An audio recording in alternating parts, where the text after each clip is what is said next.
assets and you want to find a way to build up your asset portfolio however you can with and generally what's the best thing? Long-term, patient, low-cost financing.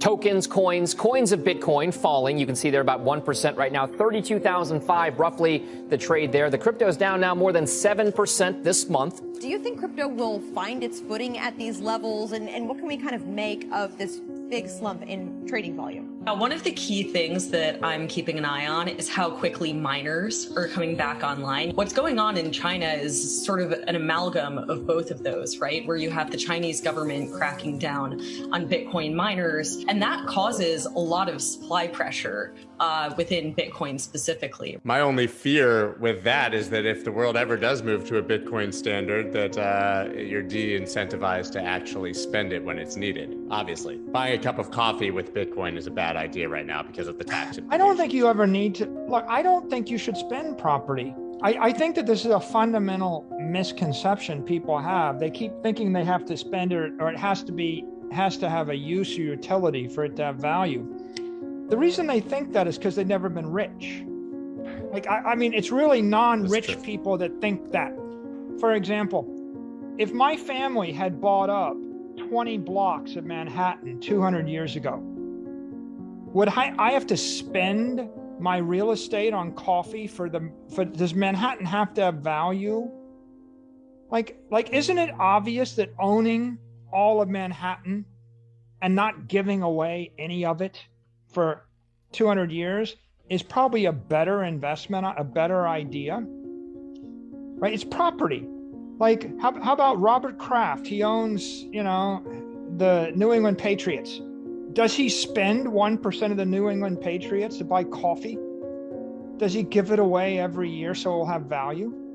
No, he owns it.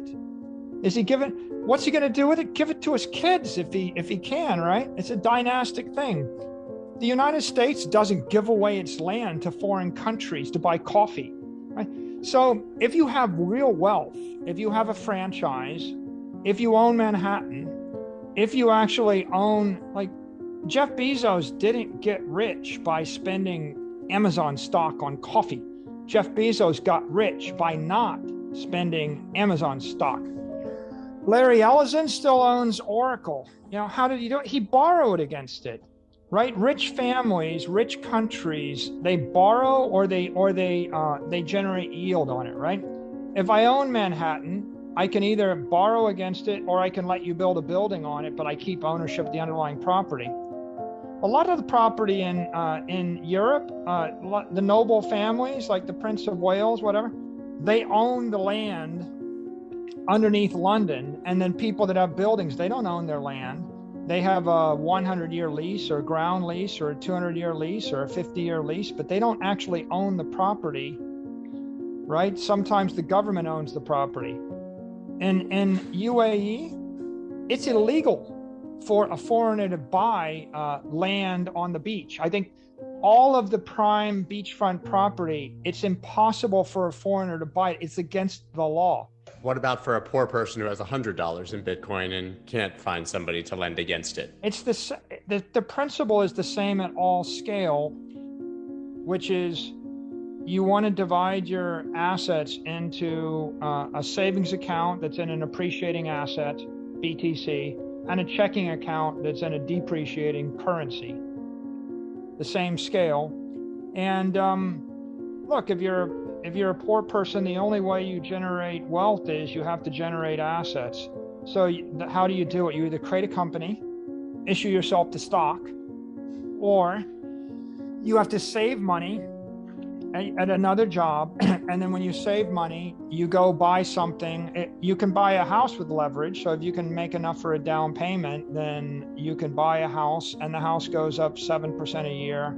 And then you can generate home equity. And lots of people did that, right? Mm-hmm. Lots of middle-class people generated wealth by owning their own home because they were able to buy it with leverage. You can't do it without leverage. It's hopeless without leverage. Now, once you've done that, right? I mean, the classic thing is I get a job, I get a down payment, I buy a house, it appreciates, I flip it, I buy another house, I get more debt, I pull the money out, and then I make an intelligent investment in the stock market or intelligent investment in a business that appreciates. Now you have assets. Right. Now, what don't you ever want to do? You don't ever want to shrink your balance sheet. Ultimately, what you want to do is construct the balance sheet of the greatest amount of high quality assets. Definition of high quality asset: one that a wealthy person will want to buy in 10 years.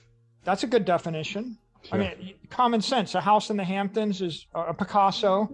How about, you bought 100 acres in the middle of Kansas and you paid a lot for it. Well, maybe it doesn't seem scarce. It doesn't seem desirable. It's not going to appreciate as fast. So find scarce, desirable assets. The other thing is find something which is not going to force liquidate you.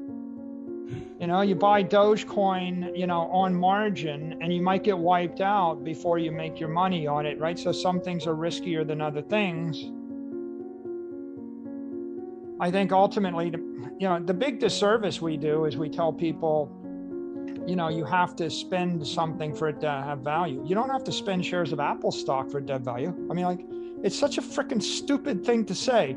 You don't have to. Mark Zuckerberg never spent a share of Facebook stock to be rich, right? Okay, I got $1 billion of Facebook stock. I'm in real deep trouble because I can't spend it on coffee. No, I pick up the phone, I call the bank, I say I have $1 billion of Facebook stock, and they loan me $100 million at 1% interest, and I spend $100 million over the next 10 years. I never pay income tax. I have no capital gains tax, and the only question is Facebook going to go up or down over time? And if Facebook is a franchise, then when am I going to sell it? The answer is I'm never going to sell it. If you look at John Malone's life, John Malone is one of the great businessmen. He's one of the true genius cable billionaires. And if you read the story of his life, it was all about, I bought this business, I did a tax-free merger with that business, I leveraged up that business, I sold to AT&T and did a tax-free spinoff, I leveraged that business. He still owns all of these cable companies and these cable networks after 40 to 50 years, never selling. And the number one reason is he never wanted to incur a tax, right? It's the tax that kills you, especially capital gains tax. And so you just want to buy assets and you want to find a way to build up your asset portfolio however you can with, and generally what's the best thing? Long-term, patient, low-cost financing. 10-year debt, 20-year debt. It's like, if you don't believe what you're investing in and you borrow money against it, you're going to get wrecked. Okay, so maybe you don't want to launch a bakery or a restaurant. How about just buy the S&P 500 index with long-term debt? I bet you if you did the analysis for the past 40 years and you considered if someone were to basically take a home equity loan and then reinvest it in the S&P 500 and just roll that forward for decades, you probably would be fine, right?